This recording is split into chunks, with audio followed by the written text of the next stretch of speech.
Bonsoir. Il fait désormais partie intégrante de notre quotidien. Pour la majorité des Français, il est impossible de s'en passer ou même d'envisager de vivre sans. Je veux parler de Facebook. Facebook, le plus grand réseau social planétaire. Pour vous donner une idée, en France, nous sommes 30 millions à être utilisateurs. Et dans le monde, écoutez bien, 1 milliard de personnes abonnées à Facebook, soit un humain sur 7, qui utilise gratuitement ce réseau pour échanger, poster des messages et surtout, se faire des amis. Mais alors justement, ces réseaux sociaux comme Facebook ou encore Twitter pour les plus connus, eh bien ces réseaux sociaux sont-ils eux vraiment nos amis? Autrement dit, comment se servent-ils de nous, de nos échanges, de nos messages? Jusqu'où nos données personnelles peuvent être exploitées à des fins totalement insoupçonnées? Comment pouvons-nous être espionnés ou sous contrôle? En somme, ces réseaux sociaux sont-ils vraiment sans danger pour nous? Réponse avec ce grand document signé Charlotte Marie. Il est à peine 9 h. Dans son appartement parisien, au chaud sous la couette, Léna, 23 ans, ne peut s'empêcher de se connecter sur son compte Facebook avant même d'avaler son café. La première chose que je fais le matin, c'est de faire un tour sur toutes mes pages, Facebook, Twitter, les pages que je gère, mon blog, etc. pour savoir un peu ce qui s'est passé pendant la nuit. Comme 26 millions de Français, elle est accro à ce réseau social et commence toujours sa journée par un petit brin de causette avec ses 361 amis. Je suis en train de parler avec des amis en direct. Là, ils sont aussi sur leur ordi ou leurs iPhones et on est en train de se parler parce qu'on a décidé de se voir plus tard aujourd'hui. Facebook, c'est le réseau social le plus connu dans le monde. Mais aujourd'hui, il en existe des dizaines et il en apparaît de nouveaux en permanence. Vous allez voir que Léna les utilise toute la journée dans toutes ses activités. Par exemple, lorsqu'elle se rend dans l'un de ses endroits favoris, commerce ou restaurant, Léna utilise un autre réseau social. Salut! Ça va? À peine salue-t-elle ses amis que Léna sort déjà son portable pour se connecter à Foursquare.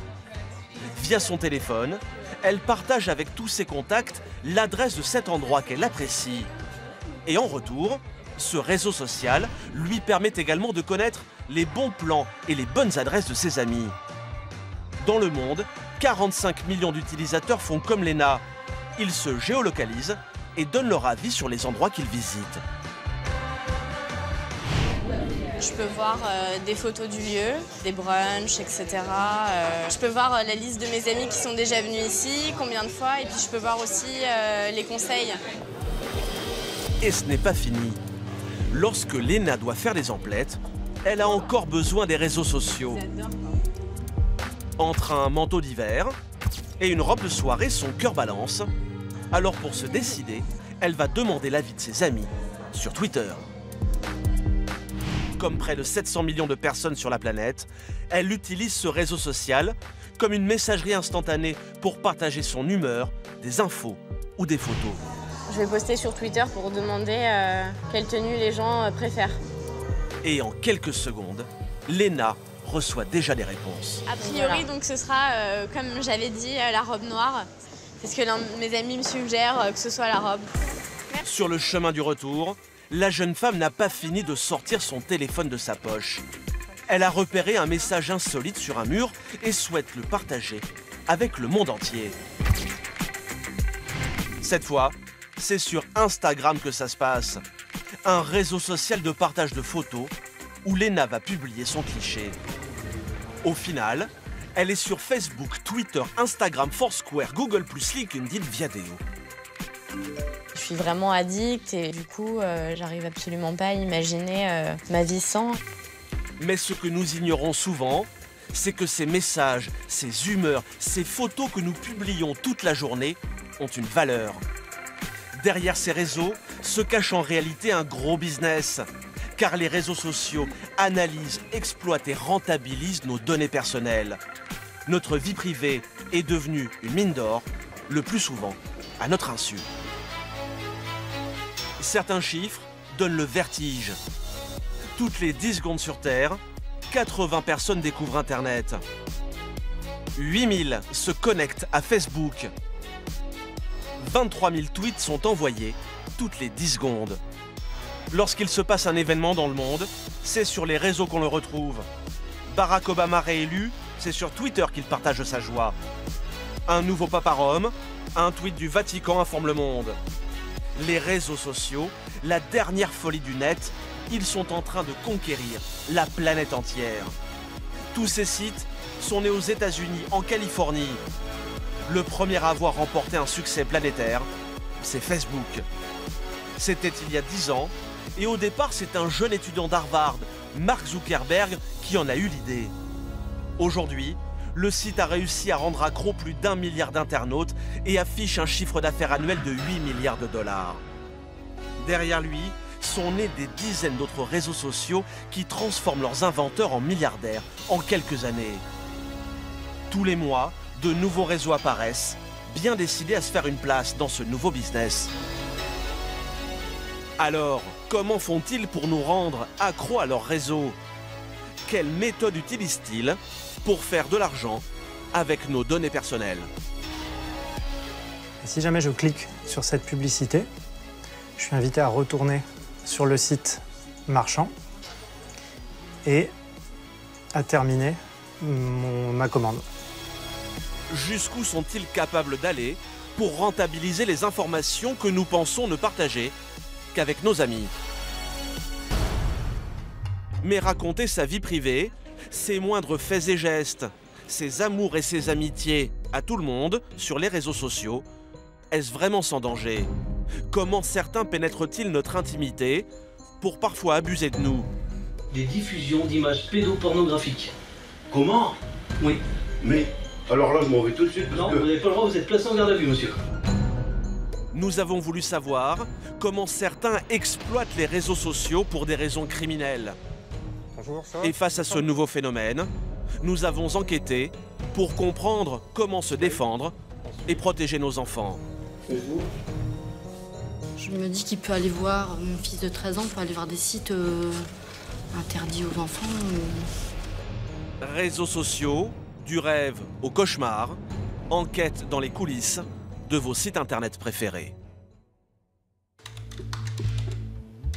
Plus d'un humain sur 4 surfe aujourd'hui sur le net.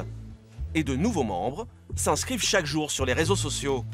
Si les sites de partage prospèrent autant aujourd'hui, c'est parce que sans le savoir, nous, les utilisateurs, leur donnons des milliers d'informations qui leur font gagner beaucoup d'argent. Et cela commence dès notre inscription. Au sud de Paris, cela fait maintenant plusieurs semaines que Sophie tente de convaincre sa voisine de la rejoindre sur un célèbre réseau social. L'objectif d'aujourd'hui, c'est de dire à Anne que Facebook, c'est pas mal. Bon, je suis pas depuis longtemps, mais je trouve ça quand même assez rigolo. Salut la miss. Hello. Pour convaincre son amie, Sophie lui explique en quelques mots à quoi sert le réseau. Par exemple, publier des photos avec un petit texte et lire les commentaires des amis. Par exemple, j'ai mis sur mon pêle-mêle du bureau le beau dessin d'Alice fait spécialement pour moi a rejoint le président la classe. Et alors après, mes amis, ils vont dire qu'ils aiment ou ils vont mettre un commentaire. Bon, c'est idiot, certes, mais voilà, moi je trouvais ça drôle. C'est pas grave. Ça mange pas de pain, Ça comme on mange dit. pas de pain. Alors c'est décidé, Anne va franchir le pas et contribuer sans le savoir au business du premier des réseaux sociaux.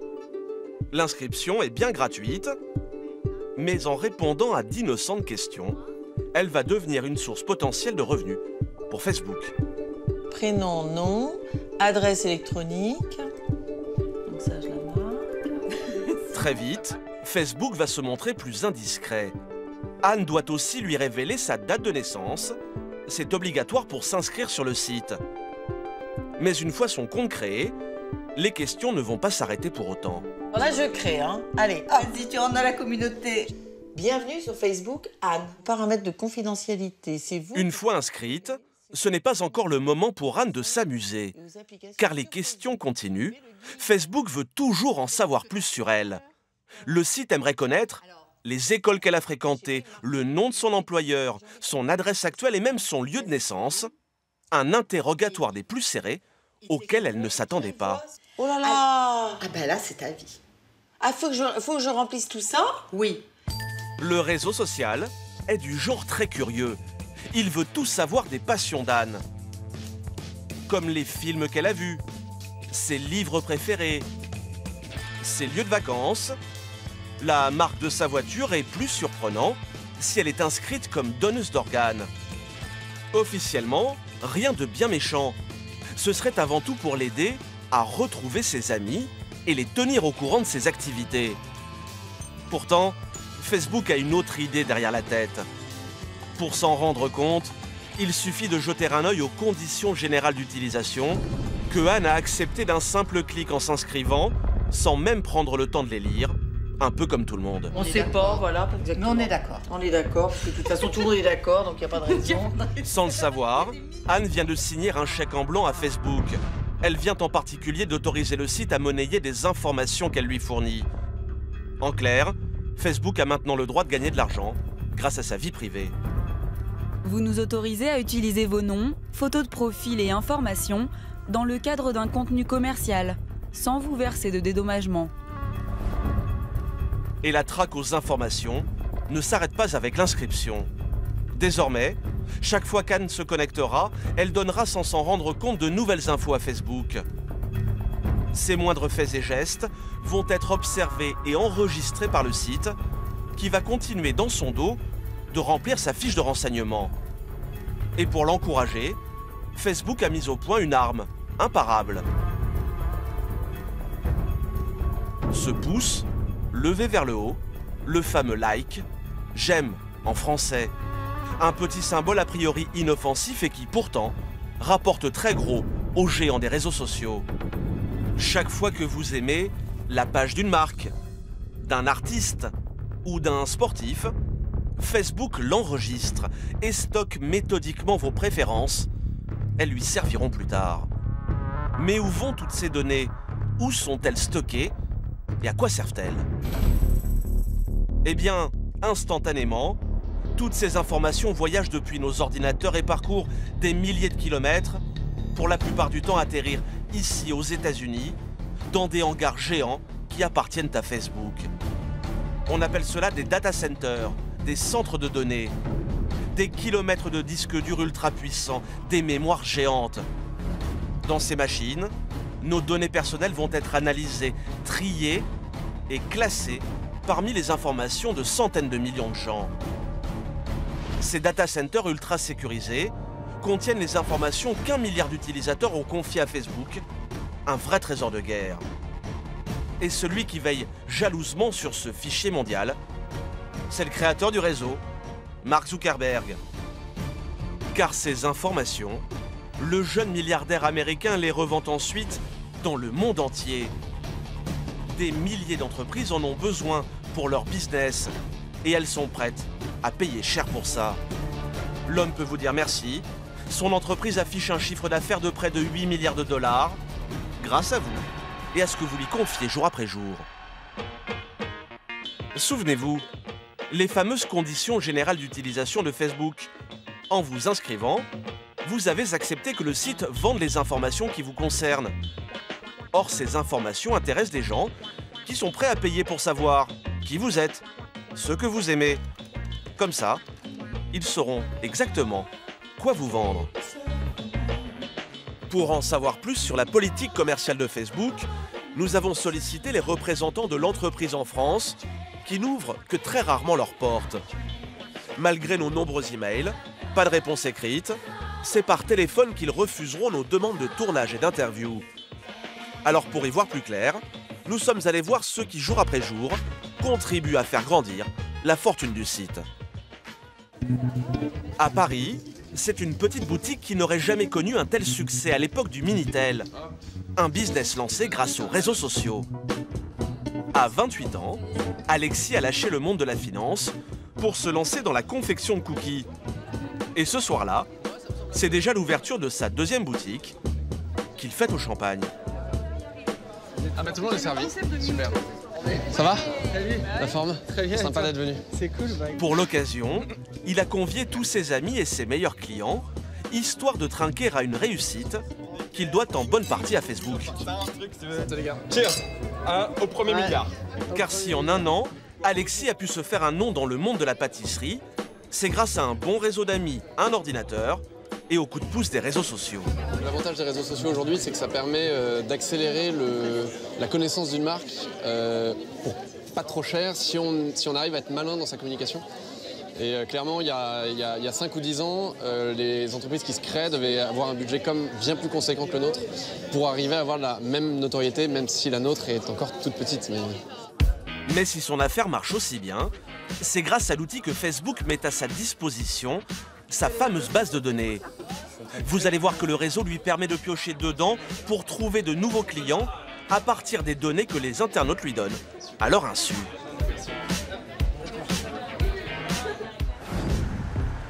Le lendemain matin, nous retrouvons Alexis en pleine séance de pâtisserie, en train de tester une toute nouvelle recette de gâteau.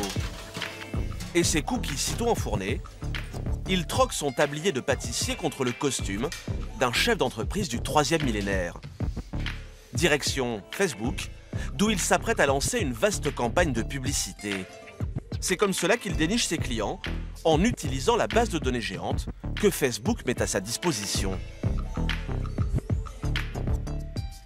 Donc là, je crée une nouvelle campagne de publicité sur Facebook. Ce jour-là, Alexis a décidé de faire de la pub pour ses 2 boutiques. Dans quelques minutes, certains internautes pourront découvrir ce petit panneau publicitaire sur leur page Facebook. Et pas n'importe quel internaute. Le jeune homme va pouvoir sélectionner ceux qui verront sa pub parmi le milliard d'abonnés du site. Et la méthode proposée a de quoi surprendre. Ça, c'est l'étape cruciale. C'est le moment où on cible l'audience de la campagne de publicité. Cibler l'audience, cela veut dire qu'Alexis ne va s'adresser qu'à un type très précis d'abonnés, uniquement ceux qui ont une chance de devenir ses clients. Alors sur le site, il va faire ses courses et choisir ses cibles. Le jeune homme commence par déterminer un pays, la France, mais surtout la ville où résident les abonnés Facebook qu'il a dans sa ligne de mire. Ce sera Paris et les communes alentours. Pas utile d'aller voir plus loin. Comme aujourd'hui, mes boutiques sont uniquement à Paris et qu'on ne livre, on fait beaucoup de ventes à distance, mais qu'à Paris.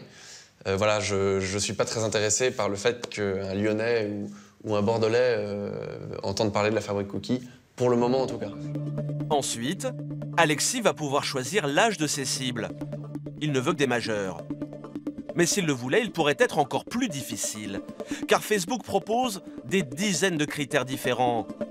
Alexis pourrait par exemple choisir de ne s'adresser qu'à des célibataires, des hommes ou des femmes, des couples mariés, des passionnés de lecture, de jardinage, de cuisine ou de bricolage.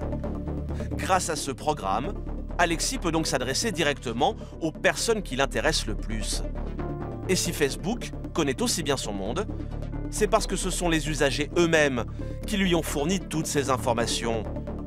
Souvenez-vous d'Anne, quand elle s'est inscrite, elle aussi a dévoilé son âge, sa ville, sa formation, son employeur. Elle a nourri la base de données dans laquelle Alexis est en train de faire son marché.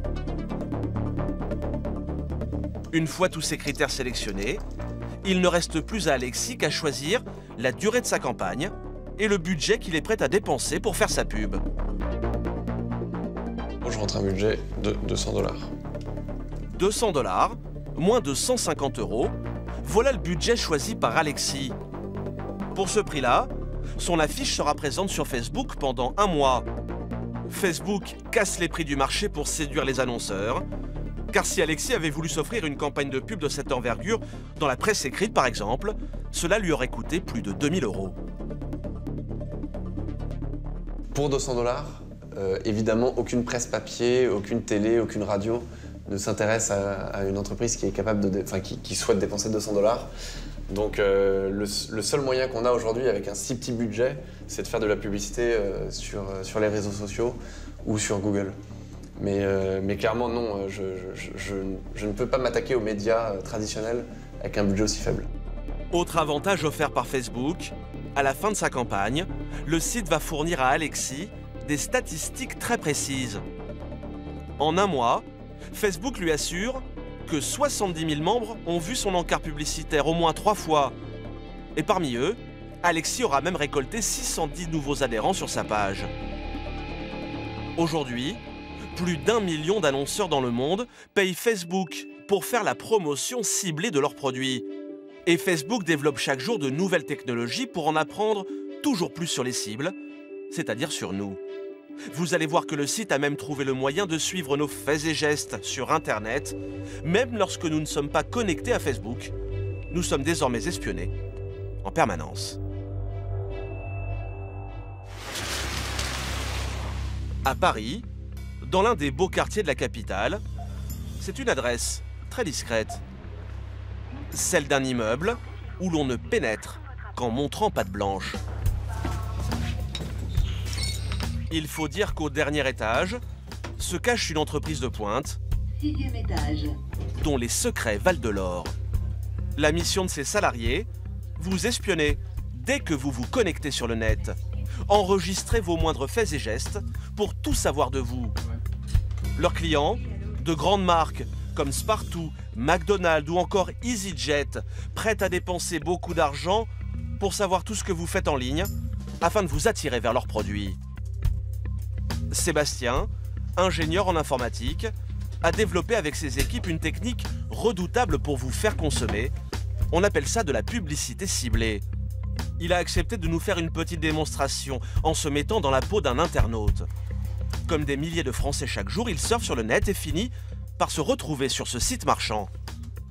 Donc là, je vais sur un site pour chercher une paire de chaussures pour femmes. Sébastien flâne sur le site, puis clique sur un produit qui lui a tapé dans l'œil, cette paire d'escarpins. Mais il ne va pas aller plus loin et surtout ne va rien acheter.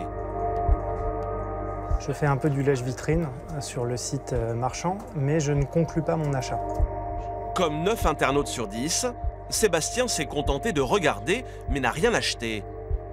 Ensuite, il va se connecter pour la première fois de la journée sur son réseau social préféré et là, une petite surprise l'attend sur sa page, en haut à droite. Et je vais retrouver dans mon Facebook une publicité personnalisée qui me montre la paire d'escarpins que je viens de voir. Comme par magie, une publicité pour le fameux escarpin l'a suivi jusque sur Facebook. Elle n'attend plus qu'une chose, qu'il se décide enfin à cliquer dessus pour passer à la caisse. Et si jamais je clique sur cette publicité, je suis invité à retourner sur le site marchand et à terminer ma commande.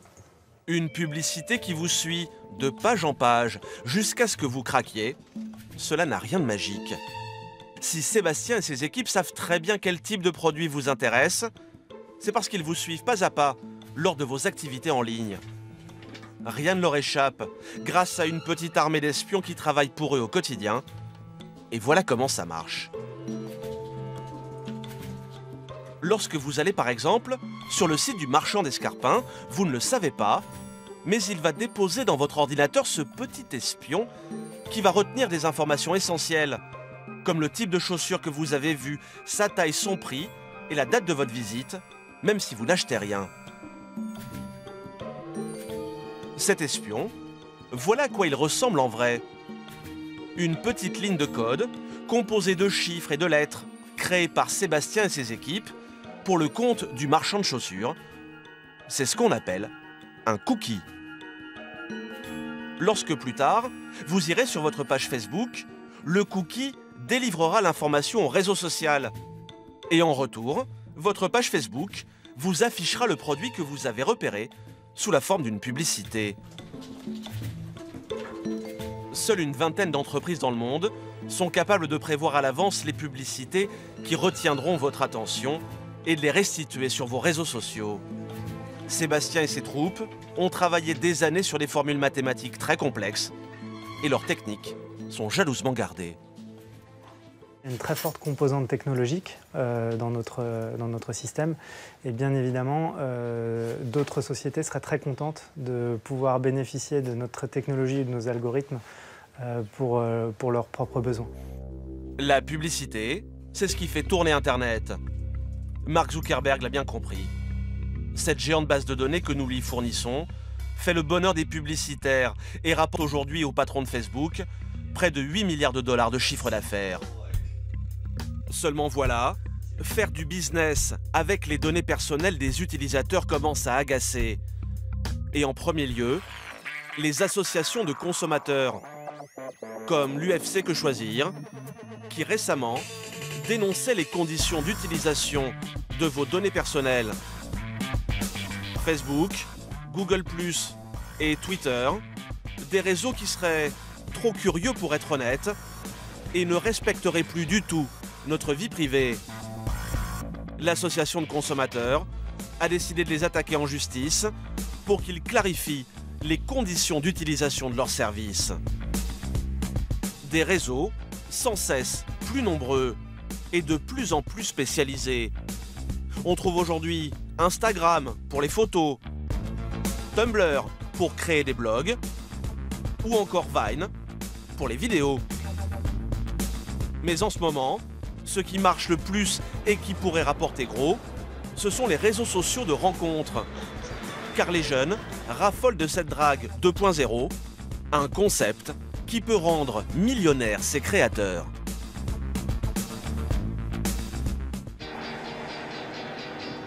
À 12 heures de vol de Paris, sur la côte ouest des États-Unis, la Californie, avec, non loin de là, la Silicon Valley, la terre promise du web. Le long de ces routes, des entreprises mondialement connues, comme le géant Google, ou un autre poids lourd du net, l'incontournable Facebook et son campus 4 étoiles. Mais c'est un peu plus au sud de la Californie qu'un petit jeune est en train de faire parler de lui dans le milieu select des réseaux sociaux.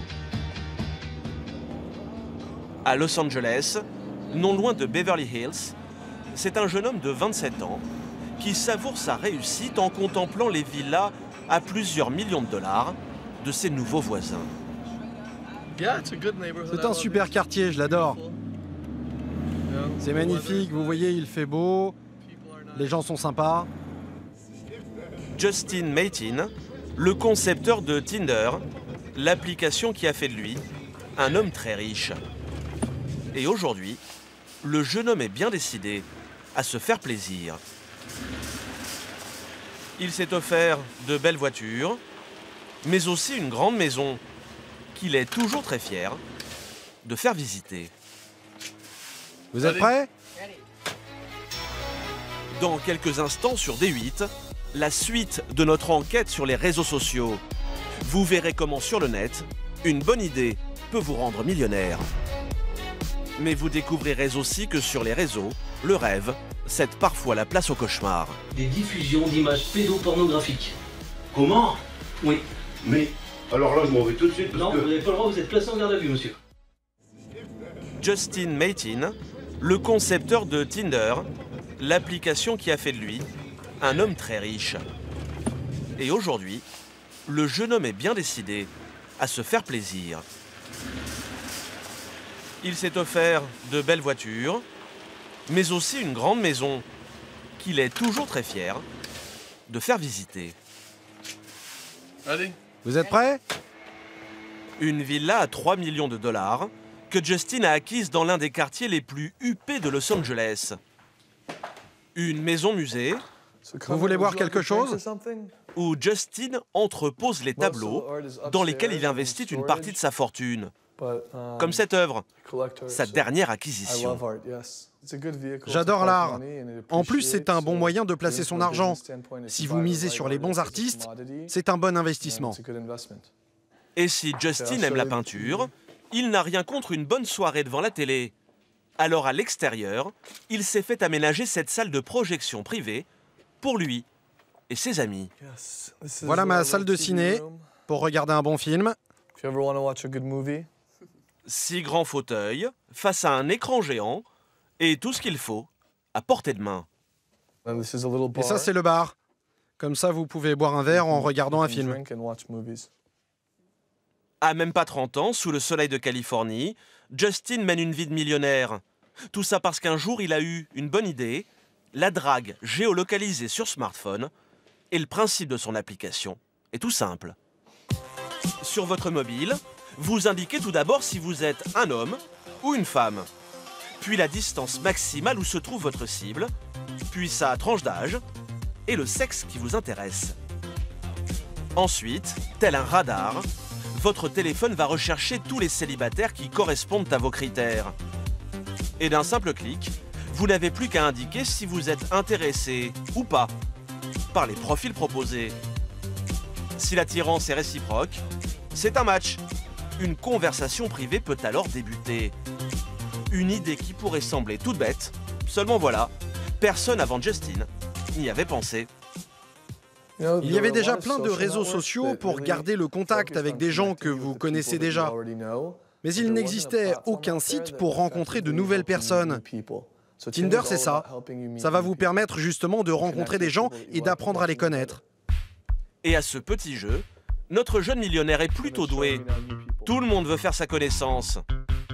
Comme Emily, 25 ans, dont Justin découvre les photos et qui, d'un coup de pouce, va dire oui ou non. Pour Emily, ça sera oui.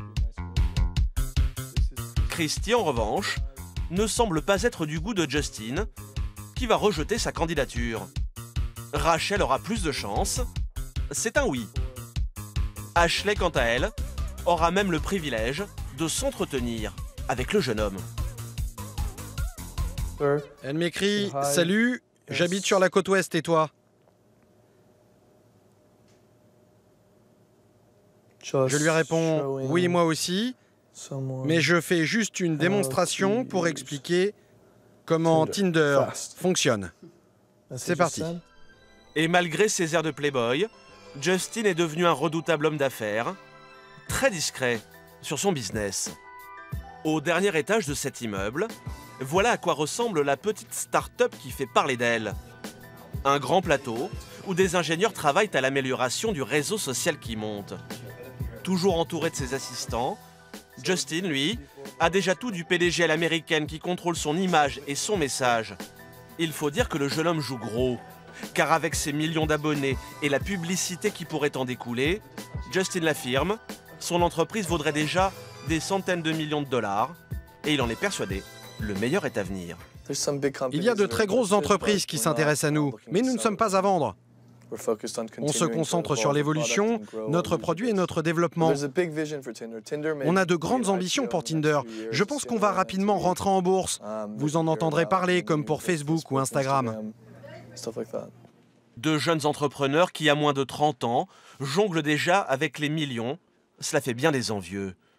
Alors aujourd'hui, pour se faire une place au soleil, certains sont prêts à aller très loin.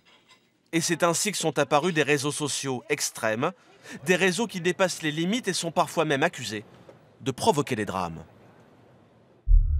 L'été dernier, l'Angleterre découvre le portrait de cette jeune fille et va tomber des nues. Anna Smith, 14 ans, une ado que ses parents vont retrouver pendue dans sa chambre. Mal dans sa peau, elle avait posé quelques questions aux internautes sur un réseau social à propos de ses problèmes d'eczéma.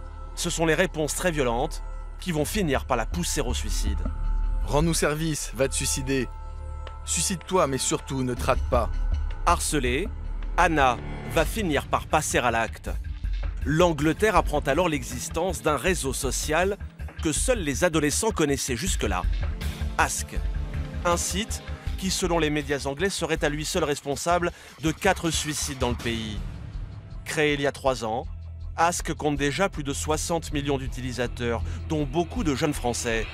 Le principe du site est simple, n'importe qui a le droit d'y poser n'importe quelle question, et les personnes interrogées peuvent répondre ou pas. En général, c'est plutôt mignon et même bon enfant. Quelle est selon toi la meilleure invention de tous les temps? Le portable. Seulement voilà, l'anonymat est autorisé et du coup, Ask est devenu un grand défouloir pour des ados inconscients ou parfois cruels. Faut pas en vouloir aux autres si t'es moche. Un peu comme une cour de récréation numérique où toutes les insultes, tous les coups seraient permis. Quand ton père sort avec ta mère dehors, pourquoi on dit le p sort sa chienne? Mort de rire, mais pends-toi sur la vie de ma mère, pends-toi, t'es inutile et t'as pas de vie. En France aussi, des drames se produisent sur les réseaux. Il y a 1 an, le suicide de la petite Marion, 13 ans, victime de harcèlement sur Facebook, a fait la une des journaux. Le problème que posent ces sites, c'est qu'ils permettent à des utilisateurs malveillants de masquer leur identité ou de se faire passer pour d'autres. harcèlement en ligne et parfois bien pire. Car dans leur traque de ces délinquants du web, les gendarmes spécialisés s'exposent parfois à de surprenantes découvertes.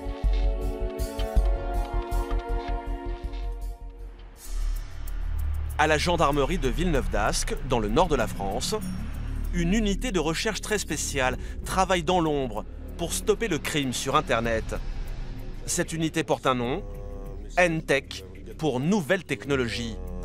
Ils sont environ 200 à en faire partie et leur principal terrain d'enquête, c'est précisément les réseaux sociaux.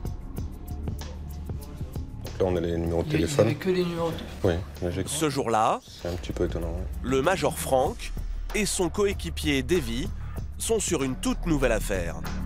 Un prédateur aurait sévi sur un réseau français très populaire. Skyblog, un site très prisé des adolescents. 21 millions d'abonnés y possèdent un blog où ils partagent messages, photos et états d'âme. Ce qui plaît le plus aux jeunes, c'est la messagerie instantanée sur laquelle ils peuvent discuter avec les autres membres du site. Le problème, c'est qu'ici aussi, on peut s'exprimer anonymement. Alors, se croyant intouchable, un homme aurait diffusé sur le site des images choquantes. Comme on peut voir, ça concerne des faits de pédophilie ou corruption de mineurs qui ont été signalés sur la plateforme gouvernementale. Des images de pédophilie circulant sur un réseau social pour ados, une affaire potentiellement très grave. Le site a alerté cette plateforme gouvernementale destinée à lutter contre les abus commis sur Internet.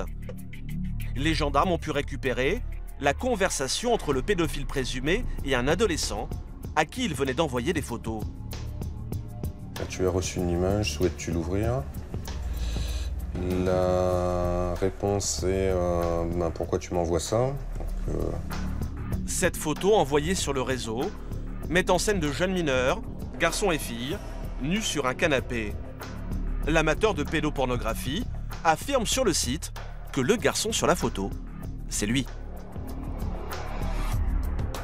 Le délinquant prétexte qu'il s'agit de lui en photo. Son interlocuteur ne le croit pas, à juste titre. Le site a gardé une copie de cet échange et enregistré des informations qui vont se révéler déterminantes. Il y en a quoi sur le gars? Alors, je vais regarder, effectivement. On a son pseudo. On a un pseudo. Son adresse IP.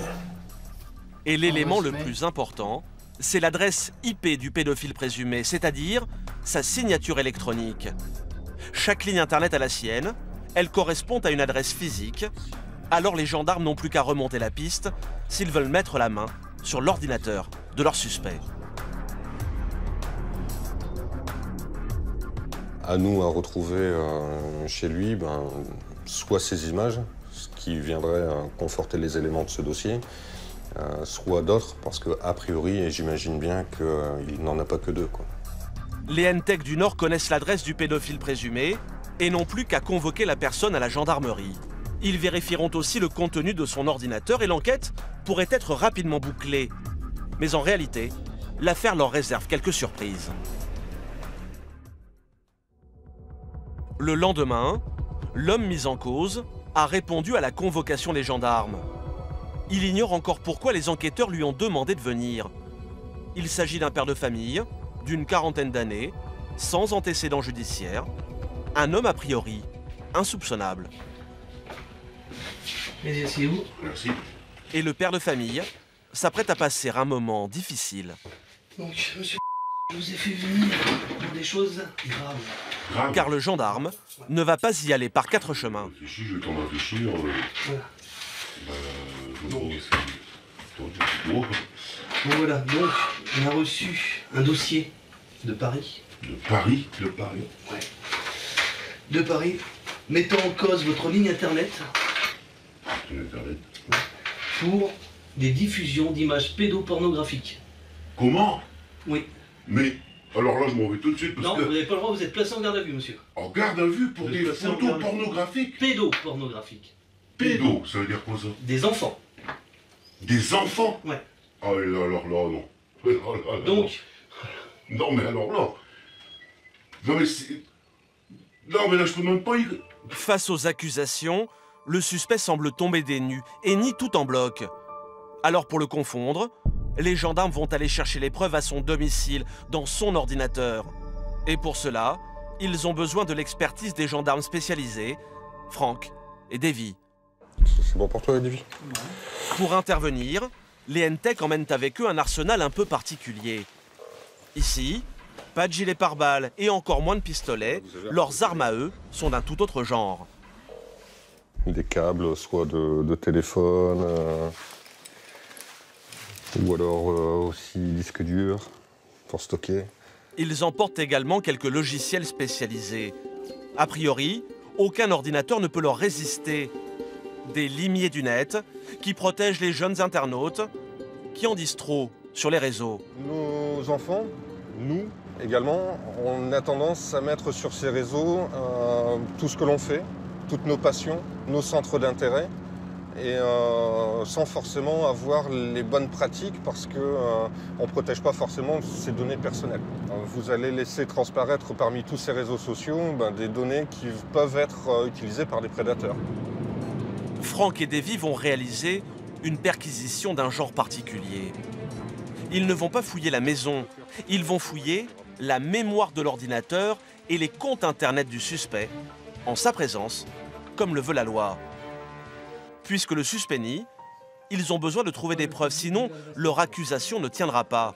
Première étape, les réseaux, à commencer par Facebook, le plus connu.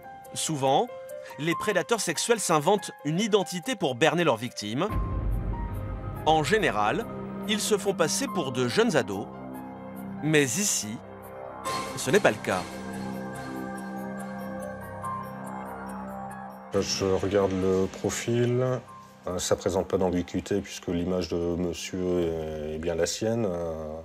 Il n'y a pas de doute à avoir sur l'âge. Il est bien identifié comme quelqu'un de marié. Et puis on regarde le type de conversation, voir si on ne détecte pas une conversation avec une mineure, avec des propositions tendancieuses par exemple. Le profil que l'homme utilise sur Facebook est authentique. Rien à lui reprocher de ce côté-là. Et après plus d'une heure à éplucher ses réseaux et ses emails, les gendarmes ne découvrent aucune photo ni aucune conversation suspecte. Mais les enquêteurs le savent, l'individu pourrait avoir effacé les fichiers compromettants. Ils décident donc de saisir les deux ordinateurs de la maison pour en analyser le contenu en détail. Quant au suspect, il laisse suite à la gendarmerie. Sa garde à vue n'est pas terminée. Alors que derrière cette porte, le suspect continue de répondre aux questions. Dans leur labo, Franck et Davy vont analyser avec minutie le disque dur de son ordinateur.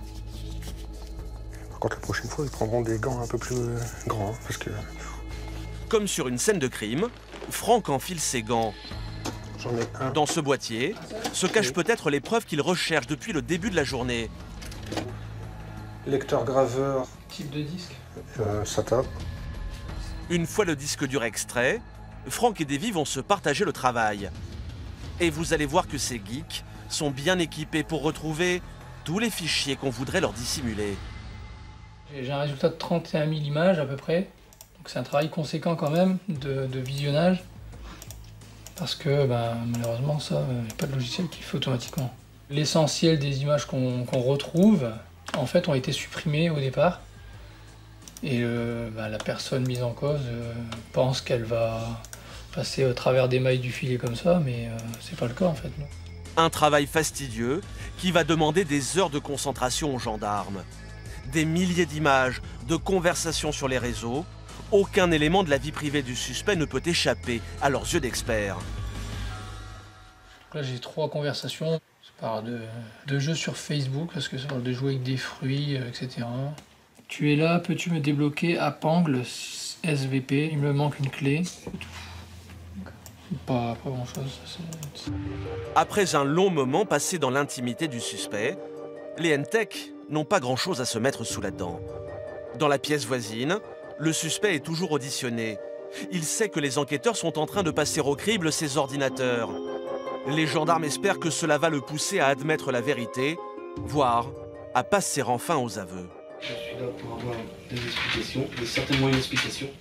Moi, je suis désolé, là, je suis complètement retourné. Hein. Moi, de toute façon, j'ai rien à cacher, je sais pas. Un suspect qui nie toujours, aucune preuve contre lui. Les gendarmes sont dans une impasse. Se sont-ils trompés? Le doute s'empare des enquêteurs. Et là, vous venez voir les NTEC, pourquoi du coup? Pour voir si j'ai pas un peu plus d'informations pour à mettre sous la dent pour pouvoir plonger dans une faille. Parce que là, de ce qu'il me dit, moi, je peux presque demander une remise en liberté au parquet, quoi. Nous, on n'a pas fini les traitements, quoi. Ouais, non, mais voilà, moi... Lui, il peut nous mener en bateau, hein. Le problème, c'est qu'analyser des milliers de fichiers, c'est très long. Faute de preuves, en fin de journée, rien ne permet de maintenir le suspect en garde à vue. L'homme est libéré, mais l'enquête est loin d'être terminée. Car ce qui est certain, c'est que des images pédopornographiques ont bien été envoyées depuis chez lui. Et il reste un deuxième ordinateur à analyser. Malgré l'heure tardive, les NTEC replongent dans leur fouille méthodique, mais sans plus de succès.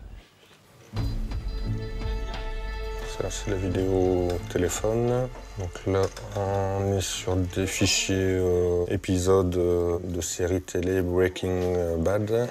Des séries téléchargées illégalement, pas vraiment ce que l'enquêteur espérait trouver. Donc je vérifie quand même parce qu'on ne peut pas non plus se fier qu'au nom inscrit. Mais en regardant le fichier suivant, Franck va tomber sur un tout autre type de vidéo. Un hit sur Russian Teens. Bon, a priori, c'est une production, mais malgré tout, ça nous donne quelque chose comme ça. Donc c'est quand même particulier, quoi. Sur ce film, de très jeunes femmes, dans des positions équivoques. Cela peut sembler choquant pour certains, mais cette vidéo ne suffit pas à prouver quoi que ce soit. On voit que c'est quand même des personnes très jeunes, mais de là à dire qu'elles sont mineures, c'est quand même difficile. Dans ce genre de dossier, il faut rester très prudent. Franck va devoir continuer à analyser toutes les vidéos. De son côté, Davy, lui, épluche l'historique des connexions du deuxième ordinateur. Avec un logiciel expert, il découvre rapidement que cet ordinateur a régulièrement visité des sites internet, pas vraiment recommandables. Il y a quand même, je crois, 5000 pages de zoophilie. En agrandissant un peu, on voit la blonde va se faire prendre par le cheval, gros chien baise sa maîtresse. Des sites internet consacrés à la zoophilie, mais également des traces de contact avec d'autres internautes sur le fameux site qui a donné l'alerte. Des profils de Skyrock, touche-moi pas XD, rouge 510, princesse Zoé 14. 14, ça pourrait éventuellement faire référence à son âge. Seximateuse, la fille du coin 60, on peut imaginer cette fois-ci que c'est pas son âge mais plutôt son département. Des milliers de profils féminins, aux noms très évocateurs, dont le suspect semble très friand. Il consulterait leur blog, il choisirait ses victimes et entamerait la conversation de manière très directe. Tu te touches à la cam, je me branle.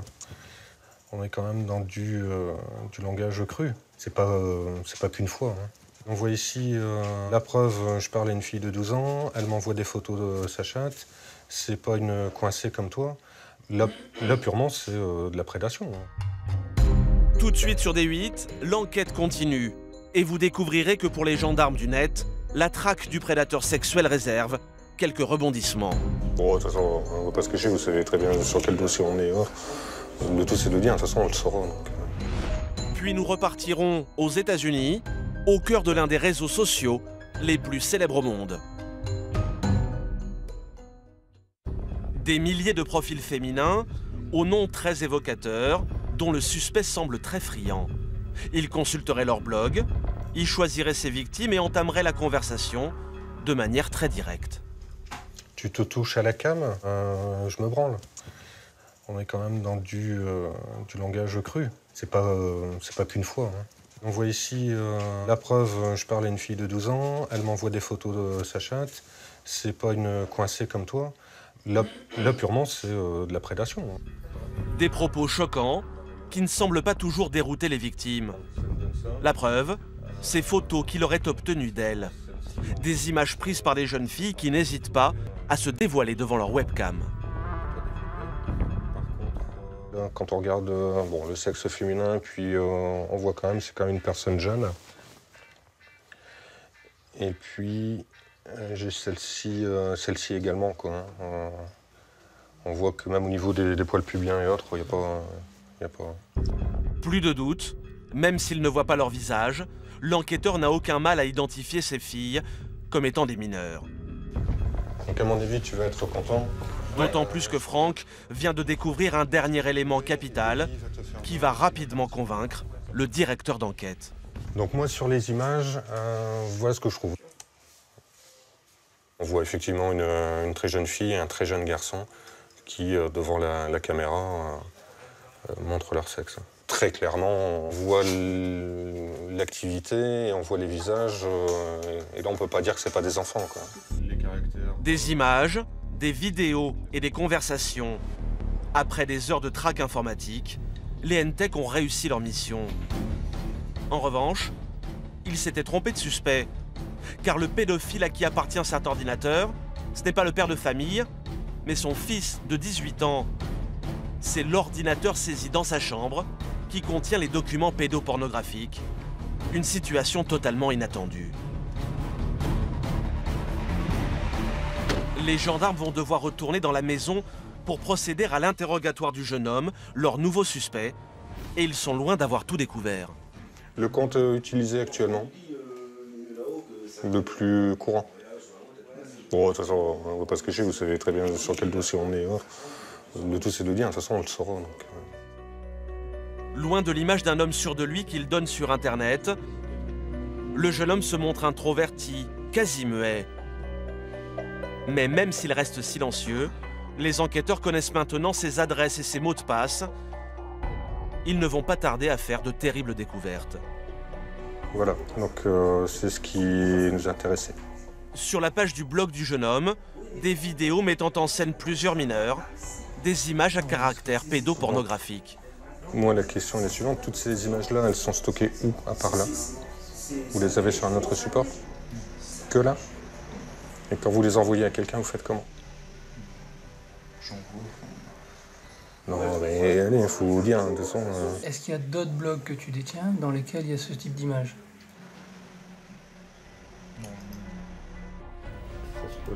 Le suspect n'en dira pas plus. Un jeune adulte d'à peine 18 ans, incapable de prendre conscience de la portée de ses actes. Sa mère, en revanche, est sous le choc, sonnée par cette facette de son fils qu'elle vient de découvrir. On n'aurait jamais cru que ça aurait pu arriver, quoi, un truc comme ça. Ça se passe dans les films, mais on ne peut pas imaginer que ça peut se passer chez nous, quoi. Je me sens responsable, je me dis, est-ce qu'on aurait dû mettre des clés comme il existe pour essayer de stopper certaines choses qui ne devaient pas aller dessus. Pour diffusion et détention d'images à caractère pédopornographique, le jeune homme risquait une peine pouvant aller jusqu'à 5 ans d'emprisonnement. Mais vu l'absence d'antécédents et son jeune âge, la justice a opté pour des soins thérapeutiques. Avec la multiplication des réseaux sociaux, les délinquants sexuels sévissent sur Internet. Alors pour éviter aux enfants de faire de mauvaises rencontres, les gendarmes ont entrepris d'alerter les parents, qui bien souvent sont loin de savoir tout ce que font leurs enfants sur Internet.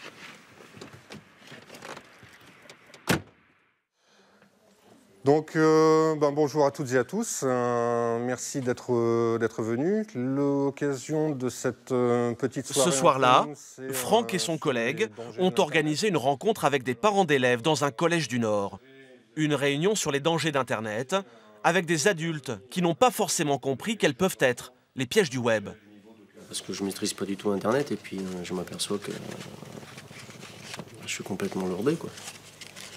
Alors Franck va commencer par tester leur connaissance des réseaux sociaux les plus en vogue. Quels sont les réseaux sociaux utilisés par vos enfants? Skype, ensuite Facebook. Sinon. Dans la salle, deux noms fusent, mais difficile pour ses parents de citer tous les réseaux qu'utilisent leurs enfants au quotidien. Snapchat. Ouais, Snapchat, ah oui. Attention à Snapchat, surveillez. Des parents un peu dépassés technologiquement, et pourtant, sur les réseaux sociaux, leurs enfants risquent gros. Car Franck le sait, derrière l'inconnu qui discute avec eux, peut se dissimuler un prédateur sexuel. Alors, si les mineurs peuvent discuter comme ça, moi, adulte, prédateur, je peux faire exactement la même chose. Mon âge, je vais mettre 13 ans. Et alors, qu'est-ce qui va contrôler? On ne me demande pas ma carte d'identité. On ne me voit pas, je ne mets pas d'empreinte, rien du tout. J'ai tout mon temps. Pendant 3, 4 jours, voire une semaine, 15 jours, je vais discuter avec des enfants. Puis ceux qui s'intéressent à moi, je vais continuer le relationnel, je me mets en confiance. Puis après, tiens, qu'est-ce que t'aimes au niveau sexualité? Est-ce que tu as déjà eu un petit copain? Est-ce que tu l'as déjà embrassé? Ici, là. Et puis on y va jusqu'à t'as une webcam? Je voudrais bien te voir, et ainsi de suite. Effet garanti sur les parents qui réalisent qu'ils vont devoir bien plus surveiller les activités de leurs enfants sur le net. Maintenant, c'est sûr que ce qui peut être questionnant, c'est le nombre d'amis. Quand on voit 200, 250 amis, on se dit, est-ce que c'est... Elle en a beaucoup, votre enfant a beaucoup d'amis? Je pense que ça doit être dans les 200, enfin je sais pas, il faudrait que je vérifie. Je trouve effectivement que ça fait beaucoup et je pense pas que les 200 soient des gens qu'elle connaisse. Oui, c'est ça, c'est des amis, d'amis. Donc faire attention. Ça à surveiller. Ouais. Avec ce que j'ai entendu ce soir, c'est vrai que ça fait un petit peu réfléchir. C'est-à-dire je vais peut-être être plus vigilante, encore plus, quoi. Seulement voilà, pas facile pour ces parents de priver leurs enfants de réseaux sociaux. Hervé Barré, le proviseur adjoint, le sait bien. Un ado sans réseau peut vite se retrouver exclu. Le problème avec Facebook, c'est que c'est aussi un facteur d'intégration. C'est-à-dire qu'il y a une grande différence entre le CM2 et la 6e. Quand on arrive en 6e, si on n'a pas de Facebook, ne pas avoir Facebook, c'est difficile de s'intégrer si on n'a pas Facebook. Parce qu'il y a plein de choses qui se passent le soir sur Facebook.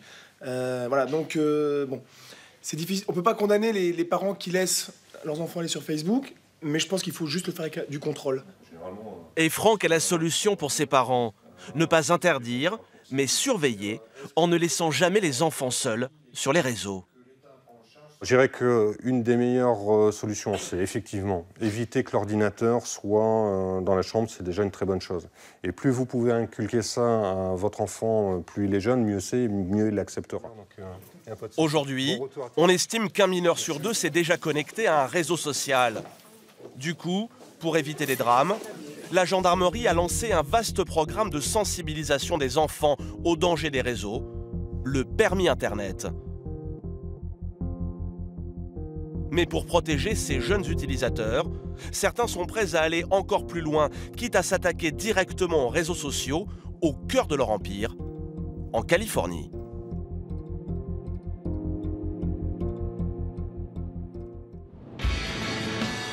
À des milliers de kilomètres de là, direction Sacramento, la discrète capitale de l'État de Californie. Sous la coupole du Capitole, un homme s'est fait une réputation dans toute la Silicon Valley. Bonjour, bienvenue. Et pas sûr qu'il y ait gagné beaucoup d'électeurs. Darrell Steinberg est sénateur de Californie et vient de remporter un drôle de combat, celui du droit à l'oubli sur Internet. Un nouveau trophée à ranger à côté de tous ceux qu'il collectionne. Là, vous pouvez voir Arnold Schwarzenegger. Tout le monde le connaît en France, non? C'est l'ancien gouverneur de Californie. On a négocié quelques budgets ensemble. On était copains, même si on n'était pas d'accord sur tout. Il y a 2 ans, Darrell le Matador est descendu dans l'arène pour combattre certains réseaux sociaux. Salut Nick, ça va? Bien et toi? Même si notre homme n'a rien d'un pro de l'Internet.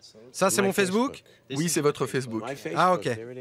Facebook, un site que M. Steinberg aime bien, car on peut y écrire n'importe quoi, il y a toujours la possibilité de faire machine arrière. Vous voyez, là, vous pouvez effacer ce que vous avez écrit. grâce à ce bouton. Bon, là, on va pas le faire parce que c'est un bon commentaire, mais oui, sur ce site, vous pouvez effacer ce que vous voulez pour que le contenu sur votre Facebook soit toujours approprié et acceptable pour ceux qui le lisent. Voilà ce qui plaît au sénateur Steinberg. Une option qui permet de supprimer tout commentaire ou photo que l'utilisateur regretterait d'avoir posté sur Facebook. Le problème, c'est que de nombreux réseaux ne proposent pas cette option, comme ce site, que Nick vient tout juste de découvrir. Qu'est-ce que tu es en train de regarder? C'est un site de partage pour les ados. Je voulais vous montrer les photos qu'on peut y trouver. Oh mon Dieu. Bon, cette photo, ça va encore, mais j'imagine qu'il y en a d'autres bien pires. Et le sénateur Steinberg a vu juste. Sur ce site, de nombreuses photos de jeunes gens, souvent mineurs, dans des situations peu avantageuses, en sous-vêtements ou avec de l'alcool. TeenSpot, c'est un site de rencontre pour adolescents qui fait fureur aux États-Unis. Les jeunes pensent y être tranquillement entre eux et publient tout et souvent n'importe quoi. Le problème, c'est que les adolescents vont grandir et que leurs photos resteront à jamais accessibles à tout le monde. Il n'y a pas l'option effacer sur ce site? Non, j'ai pas l'impression. En tout cas, je la vois pas. Et tout ça, c'est public. Le problème pour M. Steinberg, c'est que le réseau ne permet pas d'effacer ces erreurs de jeunesse, que ces ados risquent de traîner longtemps, pas vraiment ce qu'il y a de mieux comme CV. Beaucoup de directeurs d'université vont sur Google ou Facebook pour se renseigner sur le caractère des étudiants qui s'inscrivent ici. Un tiers d'entre eux a déjà refusé des candidats à cause de ce qu'ils ont trouvé sur le net.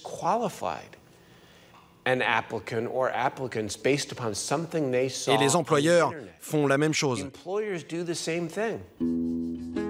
Alors Darrell Steinberg, papa de 2 ados, a décidé de passer à l'action.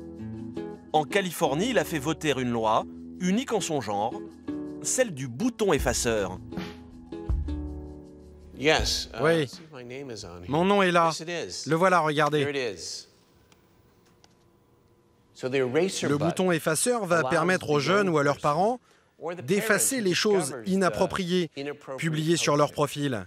Ça évitera par exemple qu'une photo malheureuse ou un commentaire désobligeant ne fasse le tour d'Internet. Notre loi dit que le site Internet doit proposer cette option très clairement, que ce soit très facile à faire. Un simple clic pour faire disparaître les casseroles qu'un ado pourrait traîner toute sa vie. Voilà ce que permettra la loi du sénateur Steinberg aux jeunes Américains d'ici 1 an. Des officiels qui tentent comme ils le peuvent d'encadrer les réseaux sociaux. Mais pour éviter que les ados ne fassent des choses qu'ils pourraient regretter toute leur vie, certains ont décidé de prendre le problème à la racine, en donnant dès le berceau des formations aux enfants, plutôt surprenantes. Non loin de la Silicon Valley et des géants du net, c'est une petite école qui prépare ses élèves à affronter un avenir dans lequel les réseaux seront tout-puissants. À Santa Clara, dans l'école Catherine Hughes, c'est l'heure de la récré pour une centaine de petits élèves de moins de 10 ans. Aller voir jouer au ballon ou engloutir leur goûter, ils ressemblent à n'importe quel autre élève. Et pourtant, dès la récréation terminée, c'est dans des classes du futur qu'ils repartent assister à des cours high-tech. Grâce à des donateurs privés, la petite école de Santa Clara a pu investir 360 000 € dans du matériel informatique. Ici, disparus cahiers et ardoises. C'est avec des ordinateurs que ces élèves de 8 ans apprennent les mathématiques. Depuis leur plus jeune âge, clavier, écran et souris n'ont plus de secret pour ces petits Américains. Du coup, beaucoup ont déjà fait leur premier pas sur Internet et fréquenté les réseaux sociaux. Pour leur éviter de faire de mauvaises rencontres ou de publier trop de bêtises, ils ont maintenant droit à des cours un peu particuliers.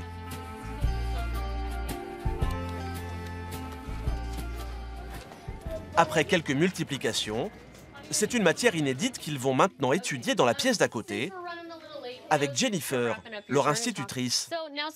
Les enfants, écoutez-moi. Et levez la main quand vous avez la réponse. Et les questions qui vont suivre n'auraient jamais été posées il y a encore quelques années. Combien d'entre vous ont un profil Facebook? La majorité des élèves lèvent la main. Ils sont inscrits sur le réseau social, même si officiellement, ils n'en ont pas le droit. Vous n'avez pas 13 ans, je fais comme si je n'avais rien entendu.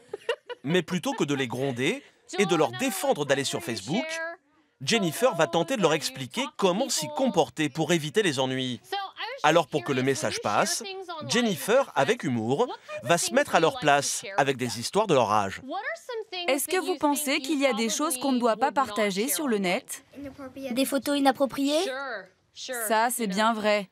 Tu ne mettrais pas des photos de toi, bébé, dans ton bain? Ce serait très embarrassant. Oui, même si c'est très mignon, tu n'aimerais pas que tous tes amis te voient dans ton bain, avec plein de mousse, quand tu avais 2 ans. Éclat de rire général, le message semble être passé. Mais Jennifer ne va pas s'arrêter là. Quel est le meilleur moyen de ne pas mettre sur Internet quelque chose que vous ne voudriez pas qu'on voit? Bien sûr, parfois on peut effacer, mais comment être sûr de ne pas faire de bêtises? Ne pas le mettre sur Internet. Tu ne le mets pas du tout, exactement. Surtout, réfléchissez bien. Réfléchissez longtemps avant de poster quoi que ce soit sur Internet. Réfléchir avant de cliquer. Le mot d'ordre est affiché sur tous les murs de l'école. Apprendre à ses enfants à se comporter sur les réseaux, ici c'est devenu une matière comme une autre, aussi importante qu'apprendre à lire ou compter. Ils utilisent la technologie depuis qu'ils sont bébés. Donc, ils sont bien plus à l'aise que moi, au même âge qu'eux. Alors, je pense qu'il faut leur parler de tout ça très jeune. Sur comment se protéger sur le net, est-ce qu'on peut y écrire ou pas.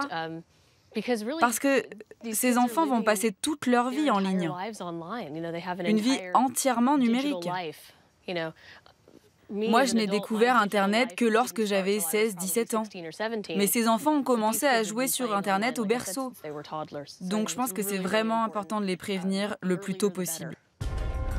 Ces internautes de moins de 10 ans ont déjà bien conscience qu'Internet a la mémoire longue et qu'il ne faut pas y mettre n'importe quoi.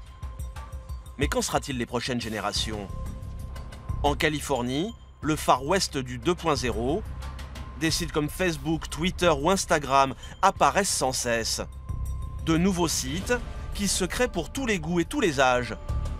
Chaque jour, des entrepreneurs ont une nouvelle idée et se lancent dans l'aventure. Mais seuls quelques-uns réussissent à sortir du lot et décrochent le jackpot.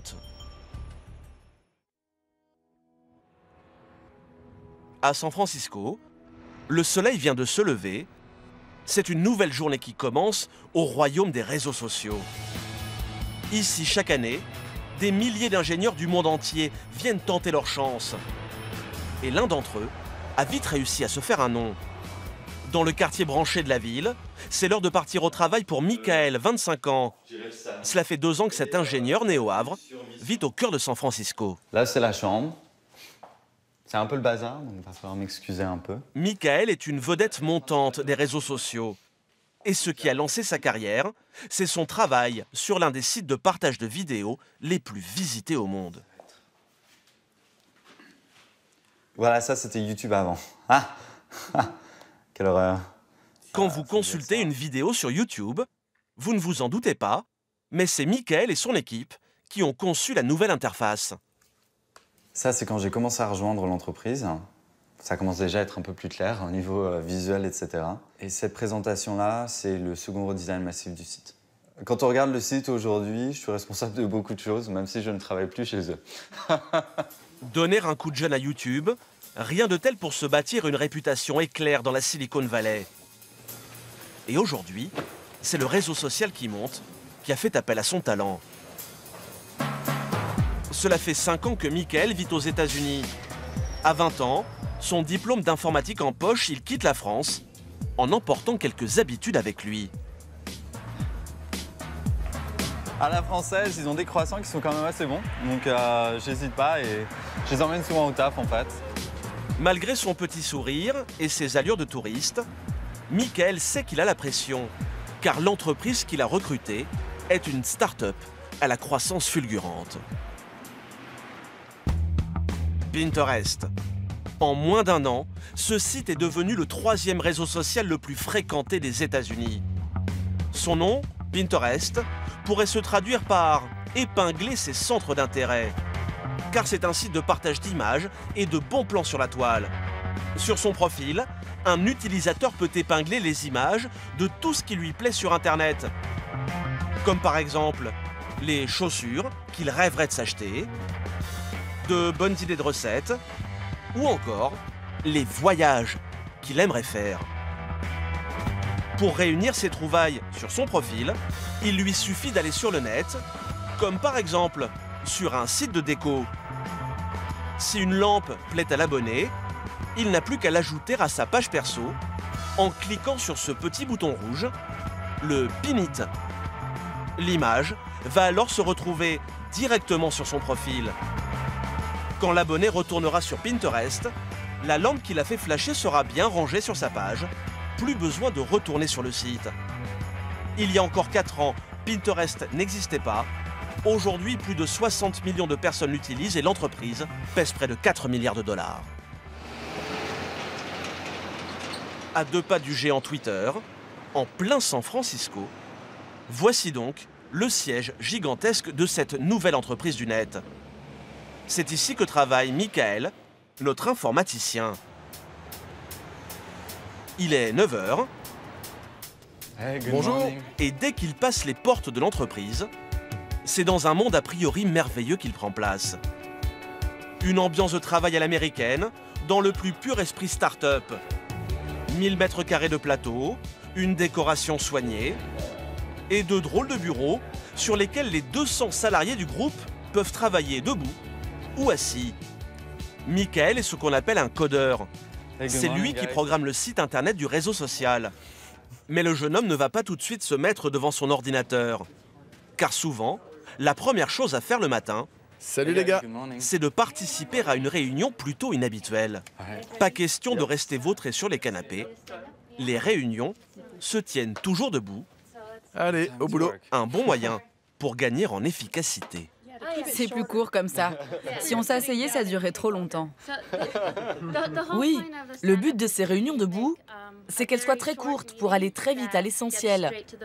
Comme on est debout, on n'est pas très à l'aise. Ça évite que ça dure trop longtemps. Lors de cet échange, Michael et ses collègues vont devoir chacun leur tour expliquer aux autres où ils en sont de leur projet. Allez, parlons un peu de ce qu'on a fait cette semaine. Ok, moi j'ai corrigé des bugs sans m'arrêter. Et nos informaticiens semblent très contents d'eux-mêmes. J'ai travaillé les performances du site, mais je dois encore améliorer sa vitesse. Mais le grand héros du matin, cela semble être Michael, le français de l'équipe. Ça y est, j'ai lancé le Japon. Pendant que Michael est à plein régime sur le lancement du site au Japon, d'autres travaillent au développement du reste de l'Asie, de l'Europe et de l'Amérique latine. Le site internet poursuit sa conquête du monde. À la tête de cette petite armée, cet homme, l'un des 3 fondateurs du site. Avec sa barbe hirsute et sa tenue décontractée, on a du mal à croire qu'Evan Sharp est un patron à succès. Il a bien voulu nous consacrer 1 heure de son temps afin de nous expliquer les secrets de sa réussite. Il y a 6 ans, alors étudiant à New York, il rencontre ses 2 futurs coéquipiers, Ben Silverman et Paul Sciarra. Tous 3 férus de collections en tout genre, les 3 copains s'amusent à créer un petit site internet qui permettait de partager leur passion entre amis. L'ébauche de Pinterest. Mais ce n'est qu'un simple passe-temps. Ben Silverman va faire ses premiers pas dans le monde de l'Internet chez le géant Google. Evan, son diplôme d'architecte en poche, va rejoindre la Silicon Valley. Il vient d'être embauché dans une jeune entreprise très prometteuse, Facebook. Chacun de leur côté, ils apprendront les rouages des géants des réseaux sociaux avant de se lancer dans l'aventure. J'étais chargé de dessiner l'interface du site. À l'époque, la boîte était plus petite, il y avait moins d'utilisateurs. Je m'occupais de construire des profils, des gadgets. J'ai appris beaucoup de choses sur comment diriger une compagnie, comment faire lorsqu'elle grandit. Et aujourd'hui, je sais ce qu'il faut faire ou ne pas faire lorsqu'on touche un très grand nombre d'utilisateurs. Evan va démissionner pour rejoindre ses deux amis et fonder Pinterest. Il marche maintenant dans les traces de son ancien patron, Mark Zuckerberg. On pense vraiment qu'un jour, on sera capable de convaincre des milliards d'utilisateurs et qu'on leur permettra d'améliorer leur style de vie. C'est vraiment la mission de notre entreprise. Le concept des 3 jeunes hommes va vite cartonner. En à peine 4 ans, Pinterest est devenu le 3e réseau social le plus fréquenté aux États-Unis. Du coup, les investisseurs se bousculent et ont injecté dans l'entreprise près de 4 milliards de dollars. Et pourtant, le site ne fait pas un seul dollar de bénéfice. Sa richesse, ce sont les 60 millions d'utilisateurs du site dans le monde. Mais un petit nouveau vient de faire son apparition dans l'open space. Sagement assis sur son canapé, c'est à peine si on le remarque. Et pourtant, Steve a une mission capitale, faire gagner de l'argent à son employeur.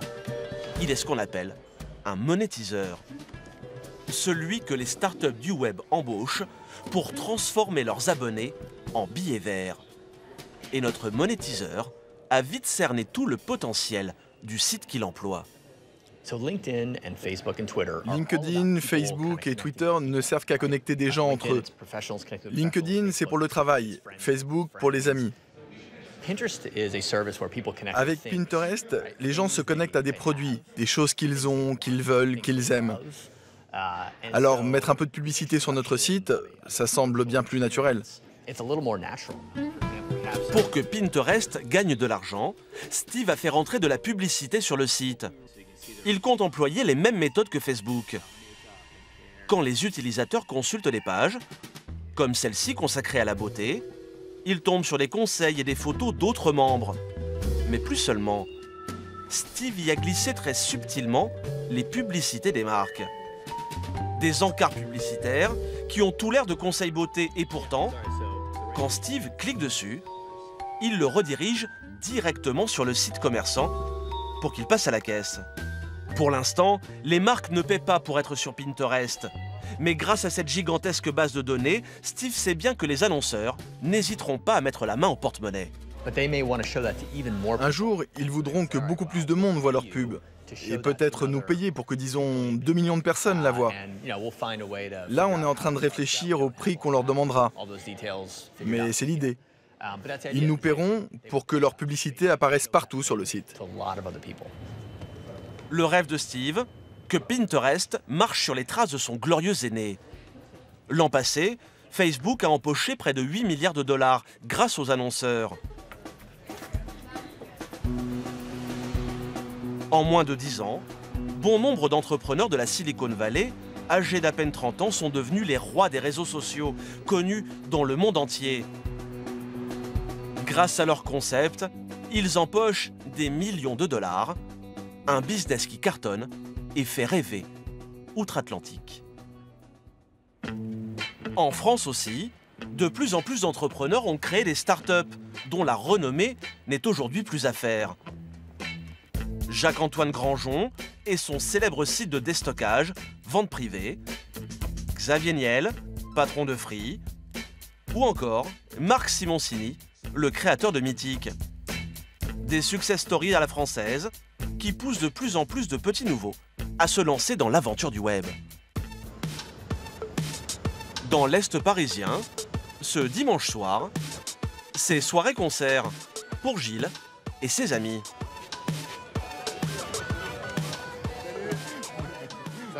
Ce petit café, c'est le rendez-vous des musiciens du quartier et de leur public de mélomanes. La musique, la grande passion de Guy, Loïc, Gilles et Adrien, qui n'a pas résisté à l'envie de se mêler aux musiciens pour jouer les airs du moment. En 2011, les 4 amis ont eux aussi décidé de monter leur petit groupe. Oh Adrien, viens voir. On a pris une vidéo de toi en train de jouer. Mais pas question pour eux de composer le tube de l'année. Leur rêve, c'est de lancer le réseau social qui les rendra célèbres. Et 3 ans plus tard, leur petite aventure sur le web s'est peu à peu transformée en un vrai business. Bon bah cheers. On est bien là, on est à 13 000 membres là, plus 13 000 sur janvier. Des membres par milliers, il faut dire que ces 4 garçons dans le vent ont peut-être trouvé l'idée qui va faire de leur réseau social le prochain géant de l'Internet. Le lendemain matin, c'est dans la Silicon Valley parisienne que nous retrouvons Gilles. Loin de la démesure californienne, c'est ici qu'une quinzaine de start-up françaises tentent de pousser. Là-bas, je crois qu'il y a une boîte de jeux vidéo. Et là-haut, c'est OnPrint, qui est une boîte dans l'impression, impression et édition numérique également. Pour Gilles et ses amis, ce n'est pas encore le grand luxe, comme chez les poids lourds américains de l'Internet. Pour le moment, leur réseau social tient dans un bureau de 20 mètres carrés. On est là. Où les 5 créateurs du site travaillent. Salut les gars. Ça va? Pour lancer leur réseau social, il leur a suffi d'une connexion Internet, de quelques ordinateurs et surtout d'une bonne idée. Mais comme chaque matin, avant de se mettre au travail, c'est une fois de plus de musique dont il s'agit. Écoute Gilles, je pense que tu vas bien aimer. Allez, c'est calme. Non mais je l'ai ajouté ça là déjà. Ça j'aime bien ça, c'est quoi, c'est qui ça? C'est Lord. Ah c'est Lord. C'est un remix. La musique sur Internet, un secteur qui cartonne et qui a déjà donné naissance à de grands noms du web, comme Deezer, Spotify ou encore SoundCloud. Des sites d'écoute de musique utilisent 200 millions de personnes dans le monde. Miser sur la musique en ligne, c'est le pari des 5 garçons. Seulement voilà, rien de bien original. Alors pour se démarquer de leurs concurrents, ils ont décidé de lancer sur le net un réseau social entièrement consacré à la musique. Sur sa page, par exemple, Gilles peut poster tous les morceaux qui lui plaisent, histoire d'en faire profiter ses amis, et réciproquement. Donc je m'abonne au profil des autres personnes et je vais avoir en temps réel toutes leurs découvertes musicales. Mais ce n'est pas tout.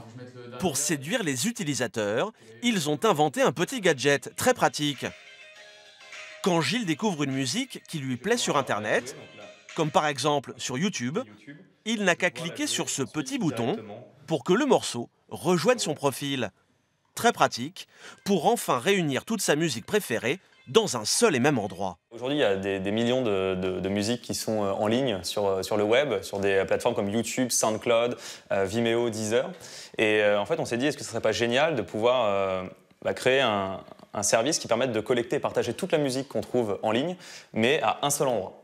Et donc Wide permet de collecter et de partager toute la musique qu'on aime sur son profil. Cela fait maintenant 1 an que Wide est en ligne.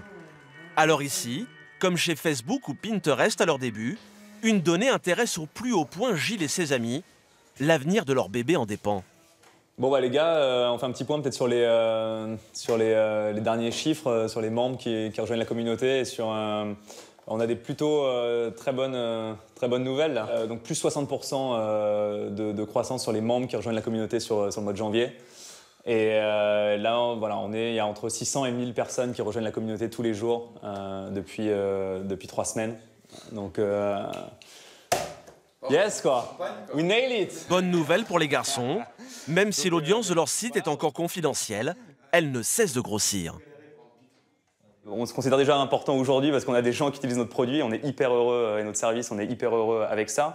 Après, là, il n'y a pas encore 100 000 membres sur Wide, mais je pense que 100 000 membres, ça sera déjà une belle preuve que le concept séduit et plaît. Dans le business des réseaux sociaux, c'est toujours le nombre d'abonnés qui fait la valeur d'une start-up. Et là encore, même si Wide ne gagne pas d'argent, les premiers investisseurs ont fait leur apparition persuadés qu'il y a de bonnes affaires à la clé. Salut, ça va? Comme Serge Allen, un entrepreneur renommé dans le monde de l'Internet. Tu viens là? C'est la première fois, ouais. Enfin, je t'ai déjà dit. Il y a 5 mois, son ami Gilles l'a convaincu d'investir 10 000 € dans le réseau social. Et pour la première fois, Serge va découvrir ce qu'est devenu son argent. Ils synchronisent tous les sas. Ouais. Les gars, Salut. Santé. Serge, enchanté, J. Ouais, c'est ça? Content de te voir. Ouais, carrément. Pour acquérir leur matériel, se verser de petits salaires et développer leur site, Gilles et ses 4 amis ont fait appel à plusieurs partenaires comme Serge. Au total, ils ont réuni plus de 500 000 €. Et ouais, le bunker. Tous autour de la table, quoi. Sur la consommation. Alors forcément, ces partenaires comme Serge veulent savoir comment les 5 garçons comptent un jour gagner de l'argent avec leurs milliers d'abonnés, et Gilles a déjà de bonnes idées. Voilà, les gens qui nous disent j'aimerais bien acheter ma playlist, pouvoir télécharger peut-être directement, même si on est sur du streaming, mais récupérer toute ma playlist, l'avoir en MP3. On a des gens qui vraiment nous demandent ça. Un peu cartonné, donc. Serge est rassuré, mais l'investisseur le sait bien. S'il veut que Wide gagne beaucoup d'argent, il faudra séduire des milliers d'abonnés supplémentaires. C'est toujours ce qui fait la valeur d'une entreprise et Wide semble être sur le bon chemin. Il y a un potentiel, parce qu'une fois qu'on a une certaine masse critique et une base d'utilisateurs, on peut faire des choses en fait avec cette base-là. Et c'est un indicateur extrêmement important qui aussi démontre le potentiel de viralité et donc d'adoption du service pour peut-être derrière découler vers un modèle économique qui fasse gagner de l'argent, qui pérennise un petit peu l'activité. Des milliers d'abonnés qui un jour deviendront peut-être des millions, séduits par la bonne idée des 5 entrepreneurs. C'est toujours ainsi que naissent les réseaux à succès. Gilles et ses amis ambitionnent déjà de s'installer dans la Silicon Valley, sur les traces des vedettes du web. Et pourquoi pas devenir un jour leurs voisins, dans un quartier où elles sont chaque jour de plus en plus nombreuses. C'est à Palo Alto, au cœur de la Silicon Valley, que s'installent un à un les millionnaires des réseaux sociaux. Après avoir fait fortune avec votre vie privée, ils sont prêts à dépenser sans compter pour protéger la leur, quitte à défrayer la chronique dans le monde entier. C'est une histoire que John King aime raconter à ses visiteurs. Agent immobilier depuis plus de 20 ans, il connaît Palo Alto comme sa poche et les petits secrets qui se cachent derrière ses murs. Cette maison juste là appartient au fondateur de Skype. Tout le monde utilise ce site dans le monde. Quelques centaines de mètres plus loin, le domicile d'une femme, elle aussi très puissante sur le net. Ça, c'est la maison de Marissa Mayer. Qui est-elle? C'est la PDG de Yahoo. Et l'une des plus grosses maisons du quartier, c'est celle-là. Voici le domaine de Larry Page, l'un des créateurs du géant Google. Mais depuis 6 mois, celui dont John King parle tous les jours, c'est Mark Zuckerberg, le plus jeune milliardaire du net, le client dont rêvent tous les agents immobiliers du monde. John décide de nous emmener faire le tour du pâté de maison, histoire de nous montrer à quoi peut bien ressembler la propriété de ce voisin hors du commun qui pèserait près de 20 milliards de dollars. On arrive vers la maison. Juste là à gauche. Vous voyez, c'est ce grand bâtiment blanc. Et là, c'est la porte d'entrée. Derrière ces haies et le mur de briques, nous voici donc devant la résidence du créateur du réseau social le plus célèbre au monde. Nous sommes juste devant la maison de Mark Zuckerberg, juste derrière ce portail. Il y a 2 ans, le patron de Facebook a acheté cette maison pour 7 millions de dollars. Une résidence de 500 mètres carrés, avec 5 chambres, une piscine, un solarium et un grand jardin. Mais quelques mois plus tard, Mark Zuckerberg va également acheter les 4 maisons qui entourent la sienne. Pour convaincre ses voisins de vendre, il va leur proposer de doubler le prix de leur maison. Zuckerberg n'avait pourtant pas besoin de s'agrandir, simplement de régler un petit problème. Ça, c'est la première maison qu'il a achetée lorsqu'il a appris qu'un complexe immobilier allait être construit à cet endroit. Il se doutait qu'il se tramait quelque chose, alors il a directement contacté les propriétaires de la maison. Il a même engagé une équipe de négociateurs qui s'en est occupée. Ils ont parlé avec les propriétaires et leur ont carrément demandé leur prix. Car un promoteur voulait acheter la maison voisine, y bâtir un complexe résidentiel et faire de Zuckerberg l'attraction du quartier. Alors pour avoir la paix, le jeune milliardaire a racheté tout le pâté de maison pour la modique somme de 30 millions de dollars. De quoi faire ricaner la presse du monde entier, qui va moquer les efforts du jeune homme pour protéger sa vie privée, alors qu'il a bâti sa fortune en exploitant celle des autres. Et le business des maîtres des réseaux sociaux n'est pas prêt de s'arrêter. Car le temps de ce reportage, près de 50 000 personnes ont découvert Internet, plus de 4 millions d'internautes sont allés sur Facebook, plus de 12 millions de tweets ont été publiés. Et le rythme ne cesse de s'accélérer.